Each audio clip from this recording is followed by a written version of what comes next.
네, 오늘은 고린도전서 12장 성령의 9가지 은사가 나타나 있어서 아주 유명한 장입니다. 하지만 성령의 은사 이런 이야기도 중요하지만 더 중요한 것은 어떤 교회의 다양성과 그 속에서의 통일성, 이걸 더 강조하고 있다는 걸 알아야 됩니다. 은사는 성령의 여러 가지 다양한 나타남, 현상이다 이렇게 말하고 있고, 그 은사들은 각기 그리스도의 몸인 한 몸을 이루는 그런 다양한 역할들이다라고 그렇게 설명을 하는 겁니다. 그런데 아주 자세하게 잘 설명을 하고 있기 때문에 이 가르침대로 여러분들이 신앙생활을 하고 또 정말 여러분 안에 성령이 역사하시는 대로 각각 자기의 역할 또 은사들을 발휘하고, 그 모든 것이 나 하나 독불장군으로 하지 말고 모두가 다 협력해서 선을 이루는 대로 한 마음이 될 수 있도록 힘써 나가야 되겠습니다. 옛날에 샴 쌍둥이가 있었는데 유태인이 랍비한테 데리고 와서 이게 각각 다른 사람입니까? 한 사람입니까? 그러니까 샴 쌍둥이라는 것은 이게 머리가 각기 달라요. 몸이 붙어서 태어난 그런 기형적인 형태를 말하는 것이죠. 그때 랍비의 답변은 딱 한 가지예요. 한 사람을 꼬집어봐라. 저쪽에서 아프다고 하면 한 몸이다. 그렇게 얘기를 했어요. 근데 아프다고 하지 않으면 다른 사람이 되는 것이죠. 똑같습니다. 여러분들이 한 몸이고 한 지체라고 느낀다면, 어떤 지체가 아프면 나도 같이 아프면 한 몸이구나, 한 지체구나. 그런데 나하고는 아무 상관이 없더라. 그러면은 그건 한 몸이 아니라는 그런 뜻이 될 수도 있다라는 거예요. 그러니까 이 한 몸이라는 것에 대한 정신을 다시 한번 좀 깊이 생각해 볼 수 있기를 바랍니다. 사도 바울은 이 12장 말씀을 시작하면서 신령한 것에 대해서 너희가 알기 원한다라고 시작을 합니다. 그리고 끝부분에도 신령한 것에 대해서 너희가 그것을 사모해라. 열망을 가지라. 사모하라는 단어의 뜻은 열망을 가져라는 거예요. 열렬히 소망해라 이런 말입니다. 뜨겁게 그것을 간절한 마음으로 소망해라. 신령이라고 이렇게 번역을 했지만 영적인 것을 말합니다. 영적인 것에 대해서 너희가 나도 알기를 바란다. 제대로 알기를 바란다. 그러니까 교회는 영적인 어떤 곳입니다. 하나님의 영이 말하고 하나님의 영이 어떻게 우리 안에서 임재하셔서 흐를 때 교회가 되는 겁니다. 우리가 성도라고 얘기하는 것도 다른 이유가 아닙니다. 우리 안에 하나님의 영이 말하기 때문에, 우리 안에 하나님의 영이 거하기 때문에 우리를 성도라고 하는 겁니다. 하나님의 영이 없는 사람을 성도라고 할 수는 없습니다. 마치 뚜껑이 벗겨진 것 같아가지고 그 사람은 신성하지가 않습니다. 신령하지도 않고. 근데 그 안에 하나님의 영이 임해서 영에 의해서 딱 중심을 잡고 하나님이 말씀하시는 것을 들을 수 있고, 하나님의 영에 의해서 내가 다스려지고 통제되지고 행동할 수 있다면 그 사람은 성도요. 또 자연스럽게 내가 아무리 아니라고 부정을 해도 하나님의 영이 임하는 사람은 하나님의 영이 임한 사람들과 함께 한 몸을 이룹니다. 여러분이 가정에서 태어났어요. 근데 나는 태어나고 보니까 나 혼자가 아니었죠. 형도 있고 누나도 있고 동생도 있고. 부정할 수가 없죠. 나는 나 혼자이고 싶습니다 라고 아무리 해도 이미 태어나자마자 나는 나 자신이면서 또다시 가족이라는 관계 속에 그냥 놓여져 있게 되는 겁니다. 여러분들이 예수 믿고 예수님을 믿는다는 믿음을 고백하고 내가 예수님의 이름으로 또 신앙 고백을 하면서 침례를 받고 주님 앞에 나아가게 됐을 때, 주님께 내 자신을 맡기게 됐을 때 하나님은 자연스럽게 우리 안에 임하게 되고 우리 속에 거하게 됩니다. 그렇게 됨으로써 우리는 자연스럽게 물과 성령으로 거듭나 하나님의 자녀로 태어나게 되는 거고, 자녀가 되고 되면 나 말고도 하나님의 자녀가 많이 있다는 거. 내 안에도 하나님의 영이 계시고 다른 사람 속에도 하나님의 영이 계시다는 걸 인식하게 됩니다. 그러면서 그 성령, 내 안에 계신 하나님의 영에 의해서 모두가 한 지체고 또 한 형제, 자매의 관계를 이루면서 서로 성령의 인도하심을 따라 로마서 말씀의 표현으로 한다면 서로가 화합하여 협력을 이루게 되는 겁니다. 성령으로 말미암아서 화합이 이루어지고 성령의 역사로 말미암아 서로가 각각 기능이 서로에게 유익을 주는 그런 관계가 된다라는 겁니다. 그러니까 이것은 모든 사람이 하나님 앞에 정말 성령의 충만함을 받고 성령의 인도하심을 받을 때 가능한 일들이에요. 그것이 전제되지 않는다면 이런 일들은 이루어질 수가 없게 되겠죠. 그래서 누구든지 정말 하나님을 믿는 자들은 다 하나님께 자신을 내어 맡기고 믿음을 고백하고 성령의 충만함을 받아야 하겠고 성령의 인도하심과 성령의 말하게 하심을 따라 살아가는 그런 성도들이 되어야 됩니다. 그러면 자연스럽게 건강한 몸을 이루게 되고 그 몸에서 다양한 기능들이 발휘되어져서 하나님의 선하신 뜻을 이루게 되는 겁니다. 영적인 것에 대해서 오르지 않기를 사도 바울은 바라고 있습니다. 왜냐하면 성령이 아니고는 이와 같은 일들이 이루어질 수 없다고 그는 말하고 있는 겁니다. 여러분들도 기도를 통해 하나님 말씀 묵상을 통해 예배를 통해 성령 충만함을 받으려고 힘쓰십시오. 열망, 그냥 바라는 정도가 아니라 간절히 바라야 됩니다. 간절히 뜨겁게 집중해서 기도하고 구하고 하나님의 임재 속에 여러분을 맡기고 그 임재 속에 여러분이 마치 내 자신을 맡기고 들어가야 그 성령의 충만함과 성령의 은사들이 나타나지 그냥 겉만 돌게 되면 하나님의 영이 나를 지배하지 못하는 겉만 돌게 된다라는 것은 내 안에 내가 너무 많은 것을 말하는 거예요. 누군가 노래했듯이 내 안에 내가 너무 많아요. 그러니까 하나님이 들어올 자리가 없는 거죠. 그래서 자꾸만 하나님께 맡기라고 하는 겁니다. 나를 비우고 나를 내려놓고 내 모든 것을 하나님께 드려야 하나님이 내 속에 들어올 수 있고 나를 지배할 수 있는데 우리가 이렇게 고린도 교회의 특징이 어떤 부분은 맡겼는데 어떤 부분은 맡기지 않은 영역들이 있다라는 거예요. 그래서 하나님을 어떤 부분까지만 하나님의 통치를 받고 나머지는 손대지 마십시오. 이건 건드리지 마십시오. 라고 하듯이 말을 해요. 그러니까 이 부분은 아직 하나님께 맡기지를 못했다라는 것이에요. 하나님의 뜻대로 맡기지를 못하는 것이죠. 그러다 보니까 늘 그 부분에 있어서는 육신적이고 인간적인 생각으로 여전히 나아가게 되는 것이고 하나님의 온전한 뜻을 받들지 못하게 되는 그런 경우들이 나타나게 된다라는 것. 그러다 보면 기형적으로 하나님의 일을 할 수 있게 되고 기형적으로 하나님의 은사들을 활용하게 되는 우를 범할 수 있게 돼요.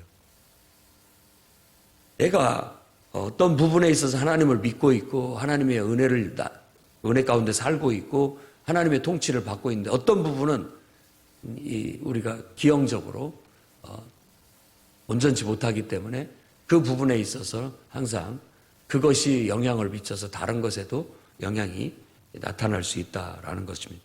그래서 영적인 것에 대해서는 옛날에 우리가 하나님을 믿지 않을 때에도 여기서는 우상이라고 얘기하는데 우상이 끄는 대로 끌려다녔어요. 다시 얘기한다면 하나님을 믿지 않는다면 하나님 자리에 반드시 다른 것이 들어옵니다. 다른 것이. 그것이 게임일 수도 있고 그것이 어떤 스포츠일 수도 있고 그것이 어떤 이성교제일 수도 있고 그것이 또 어떤 다른 취미 활동 나름대로 여러분들의 어떤 대상들이 될 수 있습니다. 가만히 보면 그냥 사는 것 같지만요. 그것이 끄는 대로 우리가 갑니다. 그것에 의해서 사고하고 그걸 기준으로 사고하고 그것에 의해서 판단을 내려요. 그러니까 이미 내가 모든 걸 내려놓지 않고 그걸 딱 박아놓고 사고하고 분별을 한다면 항상 그것에 맞추려고 하지 완전히 내려놓고 사고하지를 못해요. 온전히 성령의 인도하심을 받기가 어렵다는 것이죠. 이게 쉽지 않다라는 건 이미 모두가 다 알고 있습니다. 하지만 우리가 하나님 앞에 참된 진실한 사랑을 고백하고 믿음을 고백한다면 그게 됩니다. 아무리 견고한 성이라 할지라도 됩니다. 우리는 기도하러 갈 때 이미 내가 결정을 딱 못 박아놓고 하나님 뜻을 구한다고 하나님 뜻대로 하십시오라고 하는데 항상 내 뜻대로 하나님 해주십시오라고 하게 되는 그런 기형적인 기도를 하게 돼요. 그것도 온전치 못한 거죠. 내가 지금 하나님에 의해서 끌려가는 게 아니라 이미 내 앞에 우상을 딱 놓고 그것에 의해서 끌려가고 있는 거나 똑같은 거예요. 영적인 사람이 된다라는 것은 이런 것마저도 하나님 앞에 내려놓고 주님 앞에 다 내 감정도 내 생각도 내 어떤 이런 것도 다 비우고 정말 하나님 앞에 수행하면서 주님의 뜻을 구하는 겁니다. 거기까지 나아갈 때 성령이 완전히 우리를 지배하게 되고 그때 하나님의 음성이 들립니다. 내 소리가 아닌 하나님의 음성이 들리고 하나님의 뜻이 읽혀져요. 이렇게 느껴지는 겁니다. 그런 상태까지 나아가야 우리가 예수님의 주되심, 그러니까 여기서는 3절에 영으로 말하는, 하나님의 영으로 말하는 자, 예수님을 저주할 자라 말할 수 없다. 그리고 성령으로 아니하고는 예수를 주라 말할 수 없다. 이렇게 얘기합니다. 그런데 바로 원어로 보면 성령으로 아니하고는 그냥 주 예수라 말할 수 없다. 이런 뜻이에요. 예수님을 주라고 말할 수 없다. 이 말은 말하는 것만 갖고 얘기하는 게 아니에요. 내 인생에 진정으로 예수님이 주되심을 말하는 겁니다.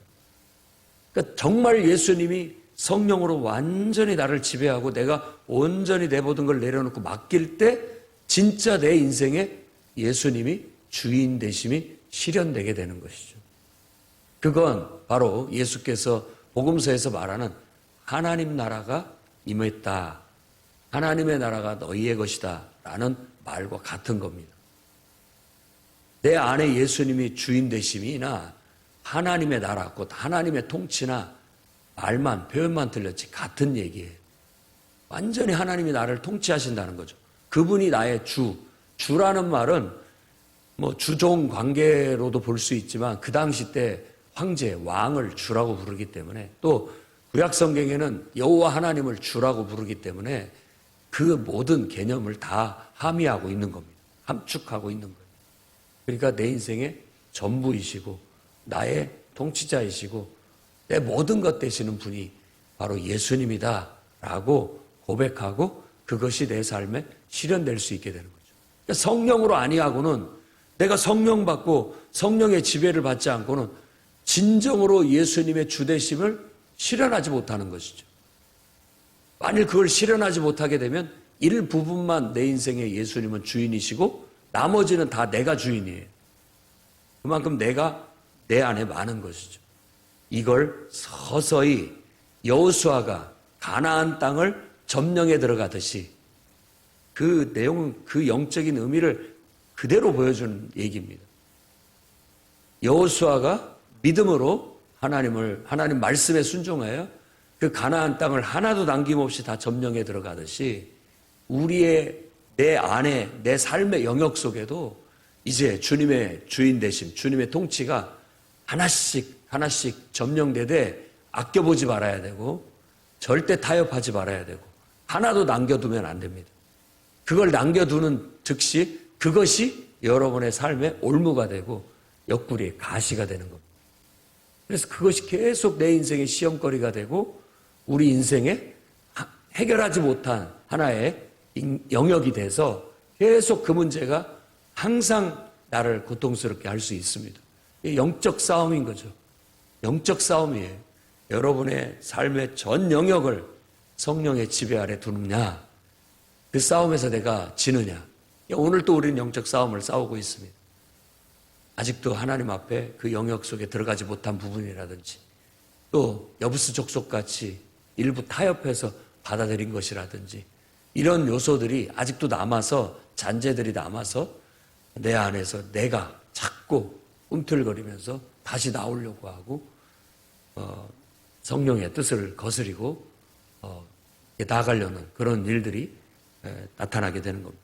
그러니까 이런 어떤 영적인 것을 아는 사람은 기도 안 할 수가 없어요. 기도를 안 한다라는 것은 내가 영적으로 밀리는 것이고 결국은 내가 영적으로 이겨나가지 못하는 것이기 때문에 24시간 눈 떠서 내 의식이 있는 한 하나님을 찾고 하나님을 의지하면서 기도하는 뜻이 살아가는 겁니다. 무시로 성령 안에서 계속 기도하면서 그걸로도 부족하니까 시간을 정해서 집중적으로 기도하는 이런 새벽 예배라든지 수요 예배라든지 금요 예배라든지 또 여러분 개인 기도 시간을 통한 예배라든지 이런 것을 통해서 자꾸만 내게 하나님의 영을 불어넣어야 그나마도 우리가 어떤 일정한 영성을 유지해 나갈 수 있게 되는 겁니다. 그게 안 되면 이미 이렇게 보면 생명력을 잃은 그런 성도, 영적인 활동력이 침체된, 굳어버린 그런 영적인 그런 성도들이 돼버릴 수가 있다라는 거예요. 그러니까 깨어야 됩니다. 깨어나야 돼요. 성령이 아주 역동적으로 우리 안에서 활동하지 않으면 우리 자신도 바로 설 수 없을 뿐만 아니라 교회도 바로 설 수가 없게 되기 때문에 이건 두려운 문제입니다. 여러분들이 영적인 분으로 이렇게 매일같이 기도할 수 있다는 건 정말로 감사한 일이고 주님의 사역자들이요. 여러분이야말로 기도 사역자들이고 영적 사역자들이고 여러분들의 기도와 또 이런 것을 통해서 교회가 그나마도 영적인 교회로 나아갈 수 있고 더 온전한 교회로 나아갈 수 있는 밑거름이 됩니다. 그거 보면 교회가 생명력이 있느냐 없느냐 알 수 있어요. 기도하는 거 보면. 그러니까 우리가 얼마나 더 기도에 집중해야 되는지 더 많은 사람들이 이런 예배, 기도에 동참을 해야 되는지를 좀 각성할 수 있는 은혜가 있었으면 좋겠습니다. 학생들이라도 예외가 아니고 전 세대가 다 기도하는 그래서 어느 정도의 그 열기가 기도의 열기가 항상 느껴지는 그런 신앙, 삶을 살아야 되고 그런 교회를 이룰 수 있도록 힘써야 됩니다. 그렇게 되면 다양한 은사들이 나타나요. 여기서 은사라고 얘기했는데 보통 은혜라는 단어 카리스를 은사라고도 합니다. 왜냐하면 이 카리스라는 그것을 중성 명사로 쓰게 되면 그것이 이제 어떤 사물이 되는 거예요. 은혜라는 것에 사물이 된다라는 것은 은혜로운 선물이라는 그런 뜻으로 이제 이 의미가 바뀌게 돼서 이걸 은혜로운 선물이라는 뜻으로 은사라고 하는. 다시 얘기한다면 하나님의 은혜로 우리가 받게 된 선물 그런 뜻이에요. 내 삶에 뭔가 선물은 특별한 것이지 일상적인 거 아니거든요. 일상적인 것이 아니라 뭔가 특별한 거예요. 그러니까 우리가 기도하고 성령의 지배를 받게 되면 내 안에 어떤 좋은 것들을 하나님께서 이렇게 선물처럼 개발시켜 주시고 우리에게 주시는 거예요. 그래서 여러 가지 것들을 얘기하고 있는데 지혜의 말씀, 지식의 말씀. 그러니까 말로써 하나님 앞에 쓰임받는 거예요. 말로. 지혜의 말씀, 지식의 말씀이라고 말했을 때 그것은 복음에 대한 것과 연관이 있다라고도 봅니다. 그래서 하나님의 말씀, 곧 복음을, 구원의 복음을 잘 말하고 가르치고 설명하고 설교할 수 있는 은혜. 지혜의 말씀, 지식의 말씀. 바울이 뭘 말하려는지 아는 사람은 바울밖에 없을 거예요. 그러나 실질적으로 목회를 해보고 기도하고 실제 경험해 본 사람들이 봤을 때 이것이 그런 은사에 가까운 것 같다라고 공감을 하기 때문에 그렇게 설명을 하는 겁니다. 그리고 믿음, 병 고치는 은사, 능력 행함. 이것은 믿음을 통해서 나타나는 어떤 일들이에요. 역사들이죠. 하나님의 역사들. 그래서 치료가 일어나는 교회 안에서 계속 병 고침을 위해서 기도해야 됩니다. 내가 병이 들었는데 기도하지 않는다? 물론 그것도 각자의 나름대로의 믿음이겠지만 기도는 우리 병을 고친다. 하나님의 성령의 나타남 속에 병을 고치는 하나님의 은사가 있다. 그래서 믿음을 달라고, 그런 믿음이 있어야 기도를 하는 거고, 믿음이 있어야 앞에 나와서 기도하는 겁니다. 믿음이 있어야 안수 기도해달라고 부탁을 하는 거고, 믿음이 있어야 나를 위해서 기도해달라고. 우리가 부끄러워서 혹은 차마 말하지 못하거나, 혹은 그것도 믿음이 없어서일 수 있습니다. 그렇기 때문에 적극적으로 병 고치는 은사가 있다. 하나님의 선물이 있다. 특별히 하나님이 역사하시는 경우가 있다라는 믿음을 갖고 여러분도 기도하고, 능력 행함이라고, 이건 병이 아닌 그 외에 다양한 하나님의 능력, 기적들이 일어난다는 거예요. 기적을 믿어야 됩니다. 믿고 기도하면 하나님께서 이루어 주신다는 거, 확신을 가지고 나아갈 필요가 있습니다.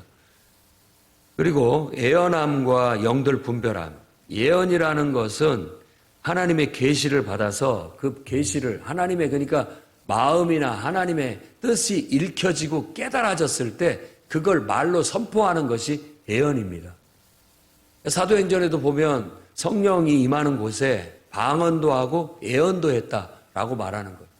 그게 막 은혜가 충만하고 하나님 임재가 충만하니까 뭔가가 막 깨달아지고 느껴지니까 그 깨달아진 대로 그것을 말로 선포하는 거예요. 말로 선포하는 것. 그것이 곧 설교이기도 하고, 각자가 은혜를 받아서 감동을 받아서 성령의 감동으로 말하는 것. 이게 다 어떤 의미에서는 예언입니다. 예언이에요. 그리고 그런 영적인 사람들은 영적인 것과 육신적인 것을, 영적인 것을 이미 경험을 한 사람은, 맛을 본 사람은 인간적이고 육신적인 것과 영적인 것이 느껴져요. 너무 이건 육신적이다, 인간적이다. 느껴집니다. 이건 성령의 역사다. 하나님의 역사다. 이거 분별하는 거예요.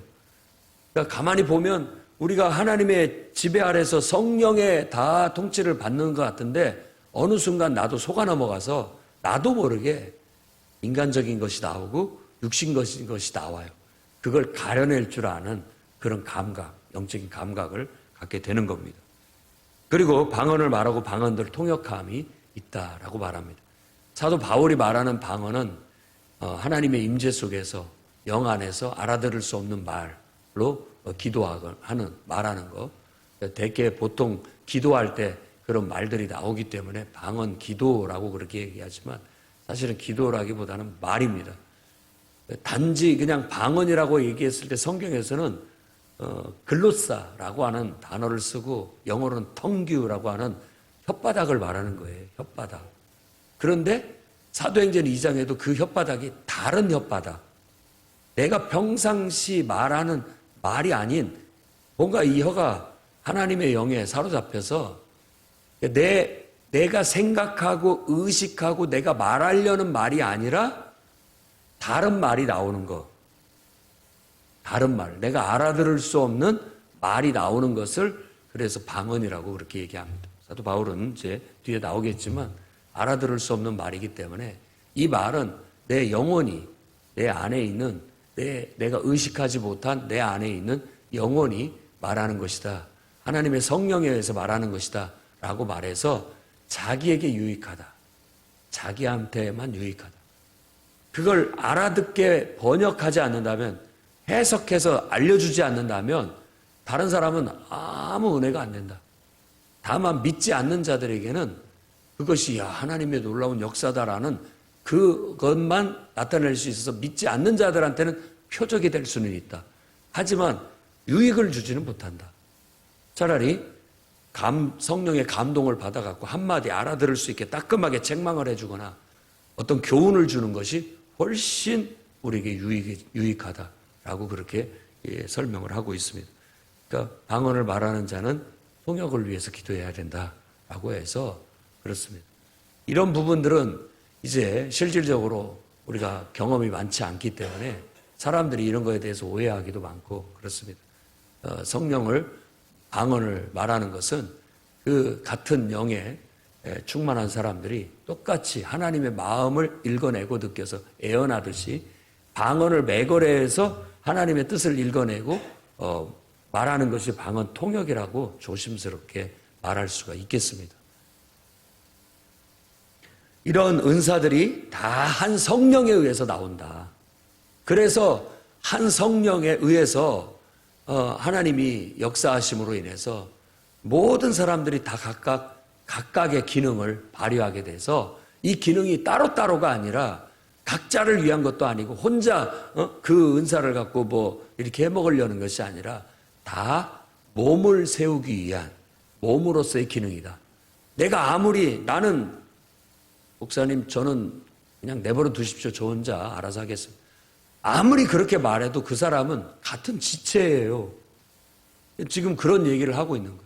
그리고 이제 12절부터 뒤에 쭉 나오는 몸이라는 은유를 통해서 말해주는 건데 귀가 나는 나 혼자 하겠으니까 상관하지 마십시오 라고 말해도 그 귀가 몸에 붙어 있는 건 부정할 수 없는 사실인 거예요. 그 귀를 통하지 않고는 모두가 들을 수 없어요. 몸 전체가. 그러니까 귀만 듣고 있는 게 아니라 몸 전체가 귀를 통해서 다 그걸 공유하고 있는 거기 때문에 그렇습니다. 그러니까 그렇게 말하는 것 자체가 지금 내가 뭔가에 치우쳐서 그렇게 뭐 마음이 틀어졌든 마음이 닫아졌든 어떤 이유 때문에 그렇게 말할 뿐이지 그런다고 해서 이게 잘려져서 나가지 않는 한 같은 몸이에요. 한 몸이라는. 또 너 정말 필요가 없다. 너는 나한테 아무 필요가 없다. 이렇게 말하는 거에 대해서도 생각해 보게 만드는 겁니다. 필요 없는 것이 아니다라는. 아무리 내가 필요 없다고 말해도 필요합니다. 그건 뭐 발은 손이 필요 없다라고 말할지 모르지만 그런 것은 어리석은 말에 불과하다는 걸 바울이 말해주고 있는 거죠. 그러니까 너는 하등에 쓸모가 없다. 어디 하나 써먹을 데가 없다. 이렇게 말하는 걸 주의해야 됩니다. 예수님께서 산상수훈에 첫 번째 살인하지 말라는 그 말씀을 가르칠 때 라가 욕하지 말라고 했잖아요. 사람한테 욕하지 마라. 이 말은 그 욕이 무슨 뜻이냐면 하등에 쓸모없는 인간 이런 뜻입니다. 너는 쓸모없다. 누구도 쓸모없는 존재는 이 세상에 아무것도 없어. 다 쓸모가 있습니다. 그러니까 누가 그런 욕을 하거든 그 사람이 기분이 나쁘다 이 정도로만 받아들여야지 그 말이 사실이 아닙니다. 그냥 억측이에요. 억측. 세상에는 쓸모없는 존재 하나도 없습니다. 다 필요하기 때문에 하나님이 주셨고 창조하셨어요. 우리 모두도 교회 안에 하나님 보내주셨다면 쓸모없는 사람은 없습니다. 다 하나님께서 필요하기 때문에 보내주시고 또 서로가 서로에게 필요를 줄 수 있도록 나한테도 유익을 주지만 나도 존재 그 자체가 누군가한테 유익을 준다는 걸 명심해야 됩니다. 그래서 이 공동체성이 살아나야 돼요. 여러분은 몸의 각 부분이에요.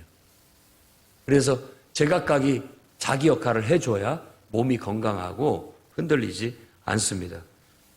여러분 한 사람이 고통받으면 우리가 다 같이 함께 고통받고 여러분이 정말 잘 돼서 영광을 얻으면 우리 모두가 다 같이 영광을 받는 그런 관계라는 것. 그런 관계성이 교회라는 것 이해하셔야 되겠습니다. 이번 부흥회를 통해서도 바로 이 교회는 나의 삶이요. 교회는 나의 운명이요.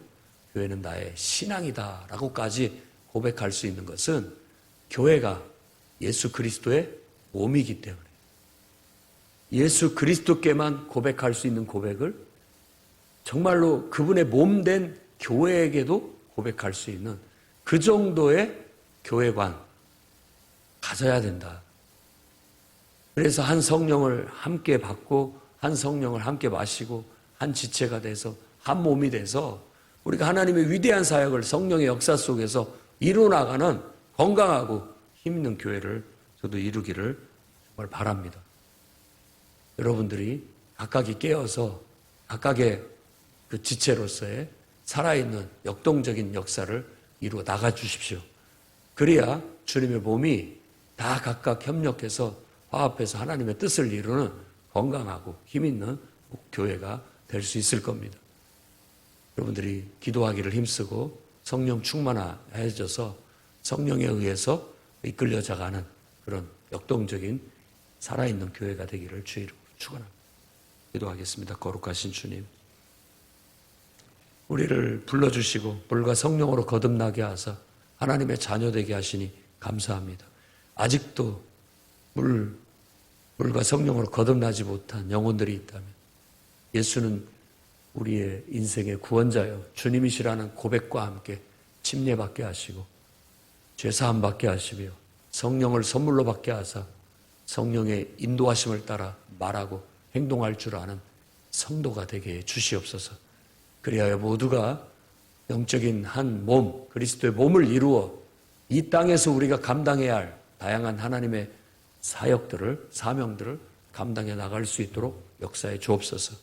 풍요로운 교회 복음으로 회복된 모든 성도들이 사역자가 되어 섬기는 건강하고 힘있는 교회를 이루게 하여 주시옵소서. 예수님의 이름으로 기도드립니다. 아멘.